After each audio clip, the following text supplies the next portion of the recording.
Je m'appelle Richard Benzinger, je suis le directeur de la campagne syndicale à Canton dans le Mississippi pour les travailleurs de Nissan. Donc je suis ici aujourd'hui parce que avec une délégation composée d'un leader du Mississippi et 3 travailleurs de l'usine de Canton, parce que les travailleurs subissent des menaces de perte d'emploi, des intimidations au quotidien. Parce qu'ils souhaitent former un syndicat dans l'usine de Canton. On espère que l'État français va intervenir pour influer sur les pratiques de Renault-Nissan dans l'usine de Canton. My name is Amber Thomas. Je m'appelle Amber Thomas et je représente 2 associations pour la défense des droits civiques. Les conditions de travail dans l'usine d'assemblage de Canton sont très difficiles. Il y a eu des accidents de travail très graves.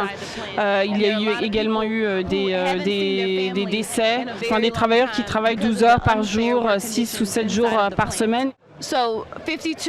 Donc, la lutte pour les droits civiques a débuté il y a 52 ans exactement et cette lutte continue aujourd'hui. C'est une lutte pour les droits civiques et donc il demande à Carlos Ghosn d'arrêter les menaces, d'arrêter maintenant et que s'il n'arrête pas, les associations civiques pour la défense des droits civiques vont continuer leur lutte pour défendre les droits des travailleurs de Canton et jusqu'à ce que ces menaces s'arrêtent.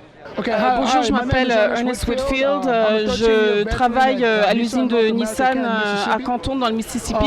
Mr. Ghosn is on record. Et ce qui se passe, c'est qu'à l'international, Renault-Nissan accepte des syndicats dans tous leurs sites partout dans le monde, sauf aux États-Unis. Donc les travailleurs de Nissan à Canton se demandent pourquoi est-ce que nous aussi, on ne pourrait pas avoir un syndicat, avoir une représentation syndicale afin de pouvoir communiquer les soucis des travailleurs au quotidien.